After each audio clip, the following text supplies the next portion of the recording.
औज़ुबिल्लाहि मिनश्शैतानिर्रजीम बिस्मिल्लाहिर्रहमानिर्रहीम।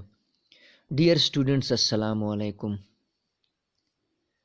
Dear students, आज हमारा डिस्कशन का टॉपिक परएक्सिसोम होगा। तो डिफिनीशन से स्टार्ट लेते हैं। परएक्सिसोम सिंगल मेम्ब्रेन बाउंडेड स्ट्रक्चर है जो कि यूकेरियोटिक सेल में प्रेजेंट होती है और इसके अंदर हाइड्रोजन परऑक्साइड पैदा भी होती है और ये हाइड्रोजन परऑक्साइड को ख़त्म भी करता है, इसलिए इसको परऑक्सिसोम का नाम दिया गया है। हिस्ट्री। परऑक्सिसोम को सबसे पहले रोदिन ने 1954 में इलेक्ट्रॉन माइक्रोस्कोप के जरिए माउस की किडनी में देखा था और इसकी साइज इतनी छोटी थी कि रोदिन ने परऑक्सिसोम को माइक्रोबॉडी का नाम दिया। आइसोलेशन। परऑक्सिसोम को सबसे पहले 1966 में डिडूव और बादिन ने रेट के लीवर से आइसोलेट किया था। उन्होंने रेट के लीवर से कुछ टिश्यूज़ लिए, उन टिश्यूज़ की सेल सेंट्रीफ्यूगेशन की और फिर उनकी बायोकेमिकल एनालिसिस की और बायोकेमिकल एनालिसिस से उनको ये पता चला कि परऑक्सिसोम के अंदर हाइड्रोजन परऑक्साइड पैदा होता है, इसलिए उन्होंने इस ऑर्गेनेली को परऑक्सिसोम का नाम दिया। Evolutionary origin. परऑक्सिसोम के इवोल्यूशनरी ओरिजिन के बारे में दो कंसेप्ट्स मशहूर हैं। एक है एंडोसिम्बायोटिक ओरिजिन और दूसरा है एंडोप्लाज्मिक रेटिकुलम ओरिजिन। तो एंडोसिम्बायोटिक ओरिजिन के मुताबिक जिस तरह एक वक्त में क्लोरोप्लास्ट और माइटोकॉन्ड्रिया प्रोकैरियोटिक सेल थे और बाद में इन छोटे सेल्स को बड़े सेल्स ने इनगल्फ किया, इसी तरह परऑक्सिसोम भी एक वक्त में anaerobic hydrogen producing prokaryotic cell था और इसको माइटोकॉन्ड्रिया और क्लोरोप्लास्ट से पहले सेल ने इनगल्फ किया था। इस वजह से इसकी अब डीएनए लास्ट हो गई है। एक वक्त था कि परऑक्सिसोम में भी अपनी डीएनए और राइबोसोम थी, लेकिन टाइम गुजरने के साथ साथ इसकी डीएनए और राइबोसोम खत्म हो गई। दूसरे कंसेप्ट के मुताबिक परऑक्सिसोम एंडोप्लाज्मिक रेटिकुलम से वेसिकल के फॉर्म में, वेसिकल की सूरत में डिटैच हुआ है, बर्ड की सूरत में डिटैच हुआ है। Origin of new peroxisome. Evolutionary origin के मुताबिक परऑक्सिसोम या तो एंडोसिम्बायोटिक है ओरिजिन में या ये एंडोप्लाज्मिक रेटिकुलम से निकला है। लेकिन नए परऑक्सिसोम कैसे निकलते हैं, नए परऑक्सिसोम कैसे पैदा होते हैं? तो परऑक्सिसोम सेल्फ रिप्लिकेटिंग ऑर्गेनेली है। न्यू परऑक्सिसोम पुराने परऑक्सिसोम जो सेल में मौजूद होते हैं उनसे बाइनरी फिजन के प्रोसेस के थ्रू एराइज होती है। Life span. परऑक्सिसोम की लाइफ स्पेन 1 डे तक होती है। Size of परऑक्सिसोम।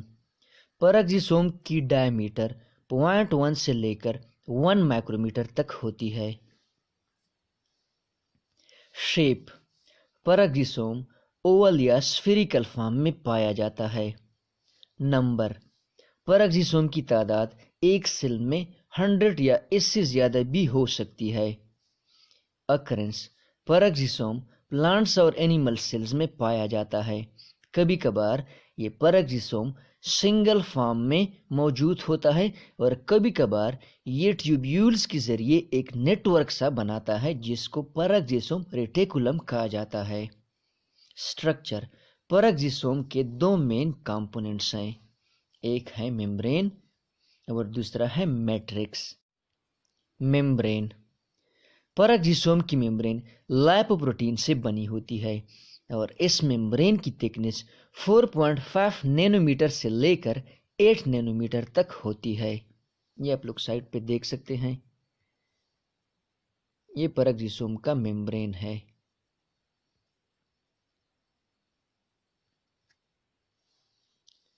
परऑक्सिसोम का दूसरा कंपोनेंट है मैट्रिक्स, जो कि क्रिस्टलाइन होता है और इसके अंदर 50 डिफरेंट टाइप ऑफ एंजाइम्स मौजूद होते हैं। परऑक्सिसोम का कोर यूरेट ऑक्सीडेज एंजाइम से बना होता है और इस कोर को यूरेट ऑक्सीडेज क्रिस्टलाइन कोर कहा जाता है। ये आप लोग देख सकते हैं। ये क्रिस्टलाइन कोर है।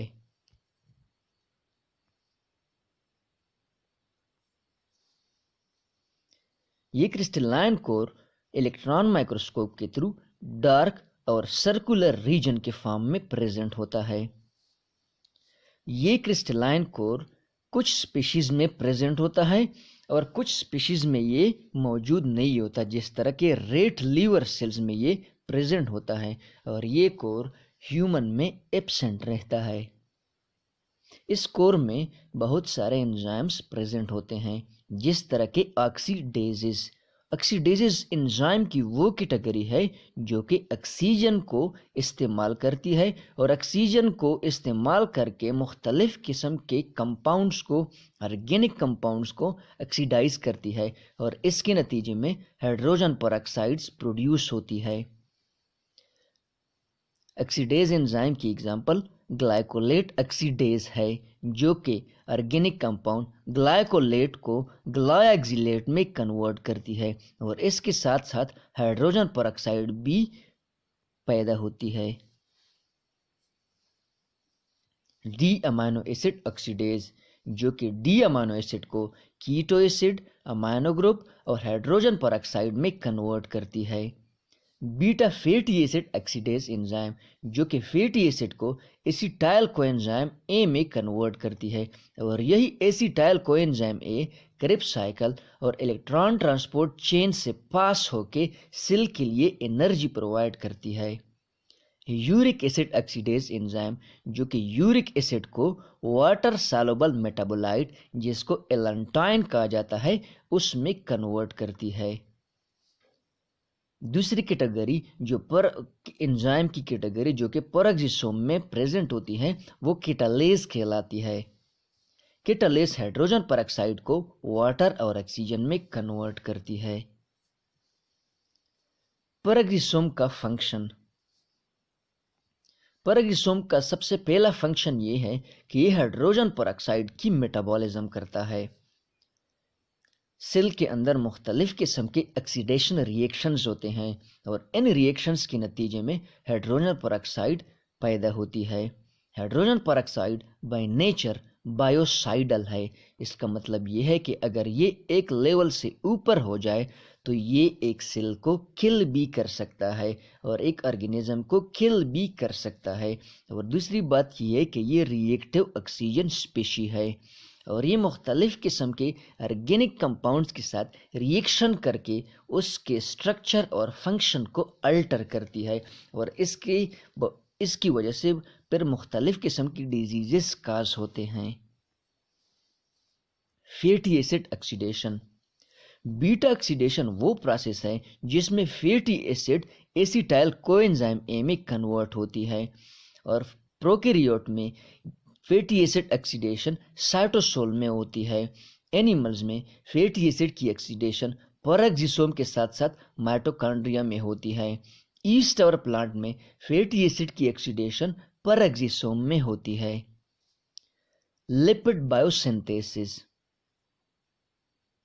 पेरोक्सिसोम और एंडोप्लाज्मिक रेटिकुलम में लिपिड्स की सिंथेसिस होती है, जिस तरह के कोलेस्ट्रॉल हो गया और डोलिकोल हो गया। इनकी सिंथेसिस एंडोप्लाज्मिक रेटिकुलम और पेरोक्सिसोम में होती है और इसके साथ साथ बाइल के जो एसिड्स हैं, जिस तरह के कॉलिक एसिड और केनोडिऑक्सीकॉलिक एसिड, इनकी सिंथेसिस भी लीवर में कोलेस्ट्रॉल से पेरोक्सिसोम के अंदर होती है। Maintain healthy nerve system. Peroxisome के अंदर जो एंजाइम्स मौजूद होते हैं वो प्लाज्मेलोजेन को सिंथेसाइज करते हैं। प्लाज्मेलोजेन एक फास्फोलिपिड है जो कि हार्ट और ब्रेन के टिश्यूज को बनाता है। प्लाज्मेलोजेन न्यूरॉन सेल के अराउंड जो माइलिन शीट होती है उसका भी इम्पोर्टेंट कंपोनेंट है। Seed germination. पेरोक्सिसोम के अंदर जो एंजाइम्स होते हैं वो स्टोर्ड फैटी एसिड्स को कार्बोहाइड्रेट में कन्वर्ट करते हैं। सीड में जो फैटी एसिड्स होते हैं उनको पेरोक्सिसोम के अंदर जो एंजाइम्स मौजूद होते हैं कार्बोहाइड्रेट में कन्वर्ट करते हैं और यही कार्बोहाइड्रेट फिर सीड जर्मिनेशन के दौरान सीड को एनर्जी प्रोवाइड करती है। Photo respiration. लीव्स के परजीसोम में फोटो रिस्पायरेशन प्रोसेस होती है और इसके साथ साथ इसके कुछ रिएक्शंस क्लोरोप्लास्ट में भी होते हैं। डिटॉक्सिफिकेशन। परजीसोम लीवर सेल्स में मुख्तलिफ किस्म के कंपाउंड्स को, टॉक्सिक कंपाउंड्स को डिटॉक्सिफाई करती है और इस डिटॉक्सिफिकेशन प्रोसेस के दौरान ये उस पॉइजनस मॉलिक्यूल से हाइड्रोजन लेती है और ऑक्सीजन मॉलिक्यूल को देती है और इसके नतीजे में फिर हाइड्रोजन पेरोक्साइड बन जाता है जो कि कैटालिस के थ्रू वाटर और ऑक्सीजन में चेंज हो जाता है, कन्वर्ट हो जाता है। बायोलोमिनेसेंस। कुछ ऐसे एनिमल्स भी हैं जिस तरह के फायरफ्लाई जो कि लाइटनिंग प्रोसेस के थ्रू अपने बॉडी को लाइट अप करती है। इस प्रॉपर्टी को बायोलोमिनेसेंस कहा जाता है और ये प्रॉपर्टी लूसीफेरेज एंजाइम के थ्रू होती है और लूसीफेरेज एंजाइम फायरफ्लाई में परजीसोम के अंदर मौजूद होते हैं। लूसीफेरेज एंजाइम लूसीफेरिन ऑर्गेनिक कंपाउंड को ऑक्सीलूसीफेरिन में कन्वर्ट करती है और इस रिएक्शन के दौरान लाइट प्रोड्यूस होती है। Luciferin organic compound Latin term Lucifer से निकला है और इसका मतलब है लाइट बियरर। तो लूसीफेरिन जब ऑक्सीलूसीफेरिन में कन्वर्ट होती है, इस रिएक्शन के दौरान इन लाइट पैदा होती है जो कि फायरफ्लाई के बॉडी को लाइट अप करती है।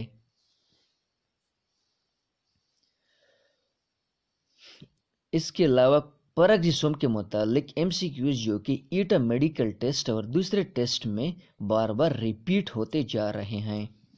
परजीसोम was first discovered from mouse, sheep, human या फिर ईस्ट। तो परजीसोम को सबसे पहले माउस से डिस्कवर किया गया था। From which organ peroxisome was first isolated. कौन से ऑर्गन से परजीसोम को सबसे पहले आइसोलेट किया गया था? किडनी, लीवर, स्प्लीन या फिर ब्रेन। तो लीवर वो ऑर्गन है जिससे सबसे पहले परजीसोम को आइसोलेट किया गया था। Which one of the following is thought to be the origin of परजीसोम? तो एंडोप्लाज्मिक रेटिकुलम वो ऑर्गेनेली है जिसके मुतालिक ये मशहूर है कि परजीसोम इससे निकली है। Which one of the following is self-replicating organelle? Mitochondria, chloroplast, peroxisome या फिर ऑल ऑफ द अबव। तो fourth option all of the above ठीक है। माइटोकॉन्ड्रिया, क्लोरोप्लास्ट और इसके साथ साथ परजीसोम ये तीनों सेल्फ रिप्लिकेटिंग ऑर्गेनेली हैं। Life span of peroxisome is 12 hours, 1 day, 7 day या फिर 1 ईयर। तो परजीसोम की लाइफ स्पेन 1 डे तक होती है। Which one of the following organ contain more peroxisome? Epithelial cell, liver cells, gall bladder cells या फिर गैमीट्स। चूंकि लीवर सेल्स मुख्तलिफ किस्म के टॉक्सिक कंपाउंड्स को डिटॉक्सिफाई करते हैं तो इसलिए परजीसोम की तादाद लीवर सेल्स में ज्यादा होगी। Peroxisome in which organ detoxify toxic material? Liver, nerve system, spleen या फिर गॉल ब्लैडर। परजीसोम लीवर में मुख्तलिफ किस्म के टॉक्सिक कंपाउंड्स को डिटॉक्सिफाई करते हैं। In yeast and plant fatty acid are oxidized in. Yeast और प्लांट्स में फैटी एसिड की ऑक्सीडेशन माइटोकॉन्ड्रिया में होती है या फिर लाइसोसोम में या फिर परजीसोम में या फिर डाइसाइटोसोम में। तो ईस्ट और प्लांट्स में फैटी एसिड की ऑक्सीडेशन परजीसोम के अंदर होती है। Crystalline core in peroxisome of some organism is called peroxidase core, uric acid oxidase core, catalase core या फिर कोर मटेरियल। तो परजीसोम के अंदर जो क्रिस्टलाइन मटेरियल प्रेजेंट होता है इसको यूरिक एसिड ऑक्सीडेज कोर भी कहा जाता है। Peroxisome help in the formation of bile juices, pancreatic juices, intestinal juices या फिर गैस्ट्रिक जूसेस। तो परजीसोम बाइल के कुछ साल्ट्स में साल्ट्स के फॉर्मेशन, बाइल साल्ट्स के फॉर्मेशन में हेल्प करती है। So peroxisome help in the formation of bile juices. Which one of the following organ is which one of the following is responsible for bioluminescence in firefly? तो कौन सा enzyme Firefly के body को light up करता है? Invertase, सक्रेज, लोसिफेरेज या फिर peroxidase? तो लोसिफेरेज करेक्ट ऑप्शन है। Peroxisome in plant is also responsible for respiration, photo respiration, photosynthesis या फिर रिस्पायरेशन एंड फोटो रिस्पायरेशन? तो पेरोक्सिसोम प्लांट्स में फोटो रिस्पायरेशन प्रोसेस के लिए भी रिस्पॉन्सिबल होता है। Thanks for watching the video. Please subscribe the channel Biology with Saqib Zib for more videos.